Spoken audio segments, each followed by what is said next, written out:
Welcome to Spill the Milk. My name's Nicki. I'm a registered nurse and a board certified lactation consultant with over 20 years experience helping moms and babies breastfeed. In this episode of Spill the Milk, we're going to talk about who told you that. This is going to be about the advice that you guys get, but sometimes you never question. So most breastfeeding problems, they don't start with the baby. They start with bad advice, right? And that's when I always say, who told you that? Moms are given advice confidently, repeatedly, and even without assessment. The advice is usually well-meaning, but still harmful. This episode is not about blame. It is about teaching moms to pause and ask, who told you that and why? You guys, I talk about the why a lot. The why and understanding certain things that you're being told gives you power. It helps you create this sense of, do I trust that information or not? Because you don't really tell me why. All right, the advice that needs to be questioned. Ooh, this one's one of my favorites. Just pump more. What you clarify and what I clarify is pumping is not a fix-all. What are you going to do? How are you going to pump more? In the context of you're an exclusively breastfeeding mom and you're told, pump more. Well, when? You don't want to pump when it's time for the baby to eat. How am I supposed to make that happen? Instead of someone just telling you, hey, let's talk about how frequently you're feeding your baby. Are you feeding your baby on demand? Are you feeding your baby 8, 10, 12, 15, 20 times a day? You don't have to pump for that. Pumping, oh, here's another one, does not correct latch. That's kind of common sense. But when someone is telling you that you need to pump to save your nipples, they're just delaying your nipples being harmed again because you're not working on latch. Pumping does not correct milk transfer or, as I talked about before, feeding frequency. Overpumping, here's what it can create: exhaustion, oversupply issues, and panic. Most moms who are pumping above and beyond what they need to pump to bring their baby, to give their baby milk, or are pumping and exclusively at breastfeeding, are actually doing more harm to their overall breastfeeding journey than what they know, because it causes exhaustion. It causes oversupply issue, which leads to, listen, oversupply is the #1 cause of clogged ducts and mastitis. And it also causes panic, because what happens if you pump less? Then automatically you go to, I must not be having enough. I must not have enough for my baby. And pumping becomes the measure. Pumping, we start measuring output instead of trusting our bodies and babies. Pumping should support breastfeeding, not replace investigation. See, pumping was designed for times when you have to feed your baby away from your body. That's what pumping was designed for. The second piece of advice, and this one is my biggest ick. It's the one that causes me so much concern. Your baby is using you as a pacifier. Seriously? The last time I checked, a pacifier doesn't give nutrition. Comfort suckling gives drops of milk. A pacifier can cause lack of supply if we're not using it correctly. That's not saying I don't like pacifier use. What I'm saying is pacifier use needs to be given more education. See, pacifiers, again, don't give nutrition, ever. What do? Burn calories. It's empty suckling. I'm not saying it's not okay to give your baby a pacifier after they've eaten and you know they're full. What I'm saying is it's wrong to give a pacifier when your baby's hungry. So frequent feeding, again, this goes back to your baby's using you as a pacifier, is not manipulation. They're still receiving nutrition. Newborns regulate milk supply at the breast. Comfort and calories are both biologically normal. Cluster feeding, completely and totally normal. That's your baby eating every hour, every 45 minutes. That's your baby growing. Pacifiers don't equal growth. Here's the truth bomb. Babies don't confuse needs, adults do. Another one, when people get told this, it irks me. If it hurts, just toughen up. Let's clarify this one too. Pain is not normal. Latch is wrong. Or now you've developed yeast because you had nipple trauma trying to deal with the painful latch. Pain is always and forever will be, in any case in the whole entire medical field, a clinical symptom of something. Pain is not a rite of passage. Even pain in labor is a clinical symptom of labor, right? But pain with a latch is a symptom of a bad latch. Most times. That's not something we want you to put up with. And the reasons a lot of moms quit is because of the pain. And instead, they're just being told, oh, it's normal. It's not. I specialize in teaching latch. I can break it down to the nth minute degree, and I can get you pain-free. I can do it. Ignoring pain delays real support. It does. Being told that your pain is normal, you just think it's normal so you don't get support.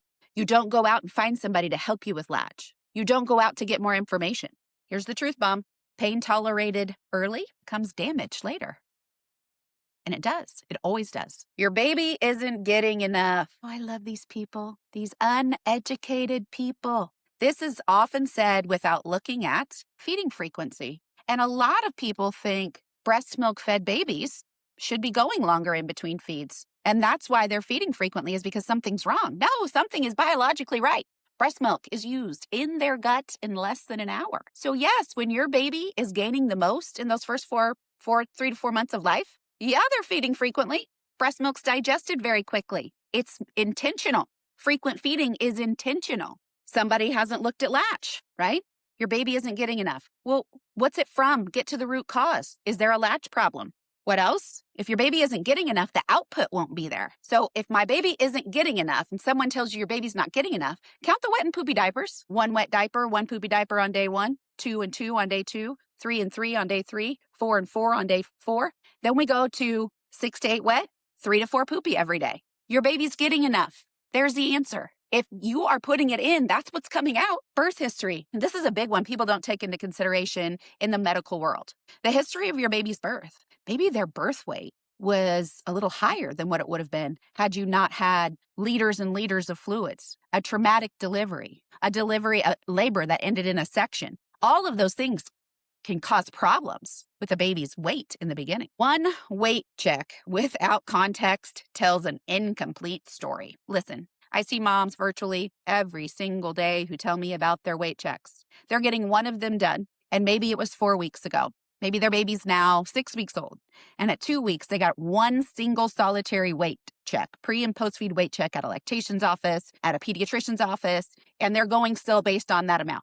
Here's what I want to tell you. It's one piece of the 24 hours. And it depends. Did your baby just eat right before you got there and did the weight check? Is your baby in the middle of cluster feeding? How old's your baby? All those things matter. Numbers without assessment create fear, not solutions. That's that truth bomb I want you to know. This is the one I talk about the most. Just triple feed for a while. Who told you that? I'm telling you, it's someone who doesn't care and someone who doesn't have a lot of knowledge. Triple feeding is a medical level intervention. It is the plan Z of the rest of the alphabet. First, you do plan A, then B, then C, then D. In my practice, it never becomes part of a mom's plan unless she asks me for it. It should not be a default plan for sure, but guess what? It is all over everywhere. It is disgusting. It makes me so mad that if there's one little problem, boom, we're triple feeding. That's not what needs to happen. The first thing that needs to happen is like an interview with mom. There needs to be an assessment. What's the root cause of the problem? It's often suggested without asking why feeding isn't going well. There it is. Here's your truth bomb. If no one explains the root issue, the plan is incomplete. Somebody doesn't get to the root cause, but immediately tells you to do this horribly bad plan of triple feeding. They don't care about the root cause. They care about getting you in and out. Ask for alternatives. I offer a ton of alternatives. All right. So I want to really bad teach you how to think differently. I'm going to teach you this very simple filter before following advice. Was my baby actually observed feeding? Did someone watch your baby feed? And were they able to take you through that feed and say, oh, look, your baby's actively receiving milk. This is phase 1, like I talk. Look at your baby being noisy. Can you hear those swallows? You see that chin drive? Guess what's going to happen next? Your baby might slow down, but that's because they're getting full and they're trying to see if they're full. So they're going to slow down. You're still going to hear those audible swallows. You're still going to feel those deep tugs. You're still going to see some repetition. That's somebody sitting with you. That's how you observe a feed. You don't observe it from across the room. When the patient gets there, weigh them, have them breastfeed their baby, and then weigh them again. No, you observe the full feed. Was frequency discussed with you? Maybe it's so simple. Maybe you just weren't feeding your baby frequently enough because you didn't understand the early signs of hunger. Was your latch assessed? This goes back to the very first one. Did they observe a feeding? Here is a big thing to ask when someone's assessing your latch. Big thing. Why am I still having pain if my latch is good? Someone just looks at your latch, says, oh, that looks good, and you're in pain, it's not good. They didn't do their job.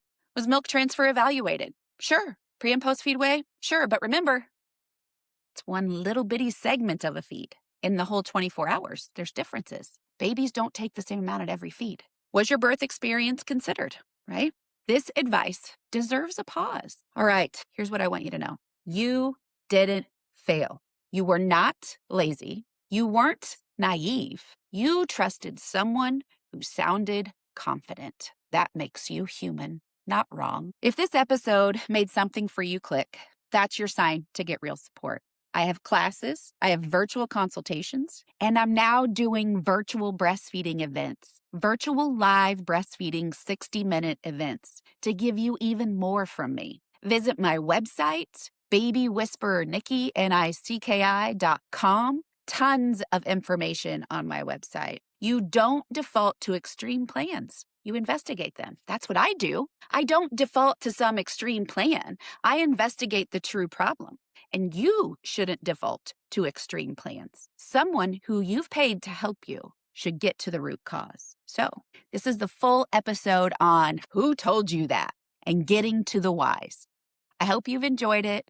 Again, go to the link in my profile. You'll find a ton of different ways to get a hold of me.